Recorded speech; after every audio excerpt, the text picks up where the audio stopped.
नमस्कार दोस्तों, स्वागत है आप सभी का पीके एजुकेशन कोर में। आज हम फिर एक नए टॉपिक के साथ आपके सामने हाजिर हैं और उसी में हम आगे बढ़ रहे हैं। हम मौलिक अधिकार पढ़ रहे हैं, उसी में आज हम आगे देखेंगे अनुच्छेद 33 को। अनुच्छेद 30 तक मैंने पूरा डिस्क्राइब किया हुआ है। आर्टिकल 32 हम सबसे लास्ट में डिस्कस करेंगे, उसके बारे में भी हम पूरा बताएंगे। उससे पहले हम थोड़ा जान लेते हैं कि सशस्त्र बल एवं मूल अधिकार, इनमें क्या डिफरेंस है और ये क्यों इतना महत्वपूर्ण है। कई बार एग्जाम में यहाँ से भी बहुत ज़्यादा क्वेश्चंस पूछे गए हैं।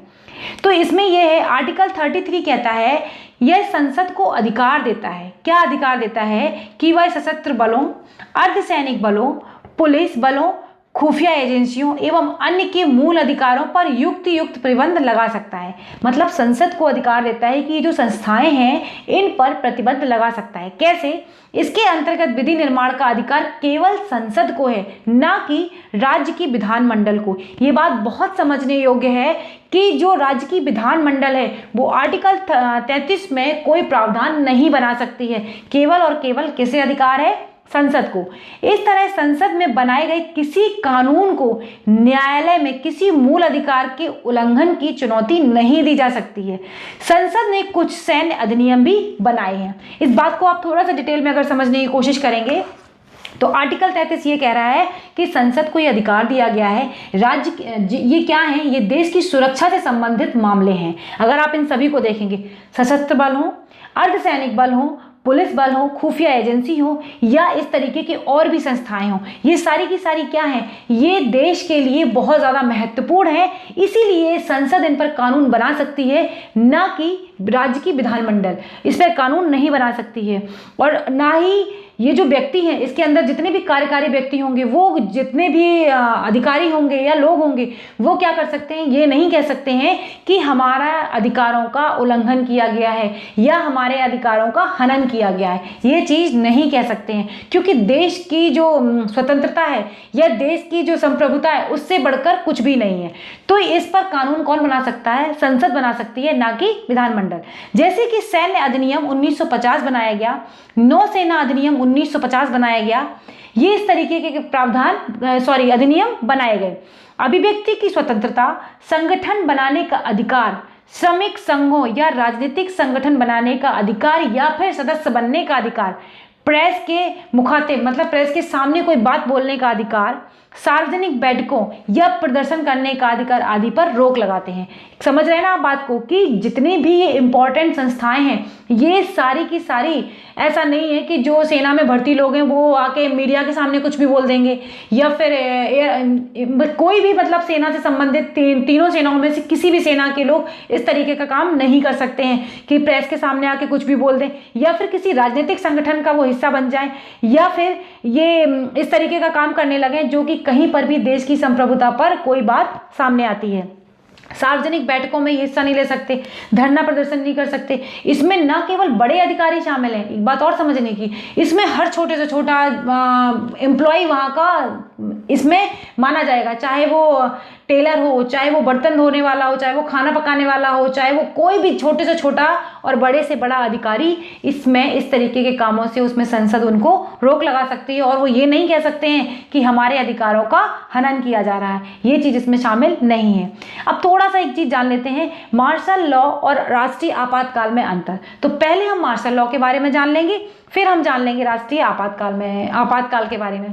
तो अगर अभी तक आपने हमारे चैनल को सब्सक्राइब नहीं किया है तो प्लीज़ चैनल को सब्सक्राइब करें, बेल आइकन को प्रेस करें ताकि मैं जब भी कोई नया वीडियो डालूं आप तक पहुंच सके। और अगर आपको वीडियो अच्छा लगा है तो प्लीज़ एक लाइक अवश्य हिट करें।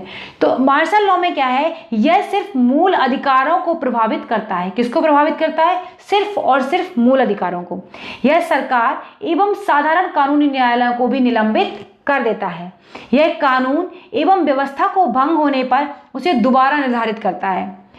इसे देश के कुछ हिस्सों या विशेष क्षेत्रों में ही लागू किया जा सकता है। इसके लिए संविधान में कोई व्यवस्था नहीं है। ये संविधान में इसके बारे में बहुत ज़्यादा विस्तृत वे में कुछ भी नहीं बताया गया है। अब देखते हैं राष्ट्रीय आपातकाल के बारे में। राष्ट्रीय आपातकाल क्या कहता है? राष्ट्रीय आपातकाल कहता है कि यह केवल मूल अधिकारों को ही प्रभावित नहीं करता, बल्कि केंद्र और राज्य के जो संबंध हैं उनको भी प्रभावित करता है। इसके अलावा राजस्व वितरण एवं निकाय शक्तियों को प्रभावित करने के साथ संसद का कार्यकाल भी बढ़ा सकता है। देखिए कितना डिफरेंस है अगर आप देखेंगे मार्शल लॉ में और हमारे जो राष्ट्रीय आपातकाल है उसमें। यह सरकार एवं सामान्य कानूनी न्याय को जारी रखता है। इसमें ऐसा नहीं है कि सरकार भी समाप्त हो जाएंगी, कानूनी भी खत्म हो गया, ऐसा नहीं, जबकि मार्शल लॉ में ऐसा है। यह सिर्फ 3 आधारों पर ही लागू होता है: युद्ध हो, बाहरी आक्रमण हो या फिर सशस्त्र विद्रोह हो। यह पूरे देश या देश के किसी हिस्से में भी लागू किया जा सकता है। संविधान में इसकी व्यवस्था की गई है। जब हम आगे पढ़ेंगे 3 तरीके के हमारे राष्ट्रीय आपातकाल है, उन सभी के बारे में हम जानेंगे आगे आने वाले वीडियोस में, तब हम देखेंगे। तो इसमें क्या है, संविधान के बारे में, संविधान में इनके बारे में पूरी व्यवस्था की गई है। अनुच्छेद 34 के बारे में थोड़ा सा देखेंगे। यह तब मूल अधिकारों पर प्रतिबंध लगाता है, कब? जब भारत में कहीं मार्शल लॉ लागू हो। ये बात ध्यान रखिएगा, अनुच्छेद 34 तभी प्रतिबंध लगाता है मूल अधिकारों पर जब कहीं भी भारत में कहीं भी मार्शल लॉ लागू हो। और संसद को इस बात की शक्ति भी देता है कि वह किसी भी सरकारी कर्मचारी या अन्य व्यक्ति को उसके द्वारा किए जाने वाले कार्य की व्यवस्था को बरकरार रखे, ठीक है, या दोबारा बनाए। और संसद किसी मार्शल लॉ वाले क्षेत्र में दंड या अन्य आदेश की वैधता भी प्रदान करता है। इसमें इस हद तक का दंड भी है कि मृत्यु दंड भी दिया जा सकता है। ऐसे किसी कानून को न्यायालय में इस बात पर चुनौती नहीं दी जाएगी कि यह मूल अधिकार का उल्लंघन हो रहा है।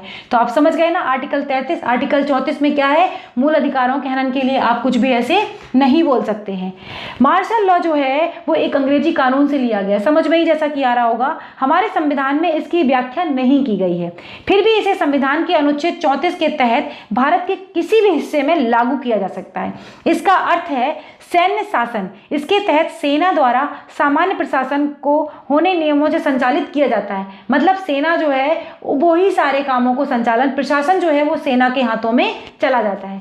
जैसे युद्ध, अशांति, दंगे या कानून के उल्लंघन आदि होने के समय पर इसे लागू किया जाता है। अनुच्छेद 35 को देखेंगे। यह केवल संसद को कुछ विशेष मूल अधिकारों को प्रभावी बनाने के लिए शक्ति प्रदान करता है। देखिए कितने अच्छे अच्छे आर्टिकल्स हैं, इनके बारे में डीप नॉलेज होना बहुत ज़रूरी है, तभी आप एग्जाम में आप अच्छे से क्वेश्चन को अटेम्प्ट कर पाएंगे। ये कह रहा है आर्टिकल 35, केवल संसद को कुछ विशेष मूल अधिकारों को प्रभावी बनाने की शक्ति दी गई है। राज्य विधानमंडल को ये अधिकार प्राप्त नहीं है। जैसे कि अनुच्छेद 16 के बारे में, आर्टिकल 32 के बारे में, आर्टिकल 33 के बारे में और आर्टिकल 34 के बारे में। आर्टिकल 33 और 34 के बारे में तो हमने ये बात जान ही ली कि विधानमंडल को इसके बारे में अधिनियम या कानून बनाने की शक्ति नहीं प्राप्त है।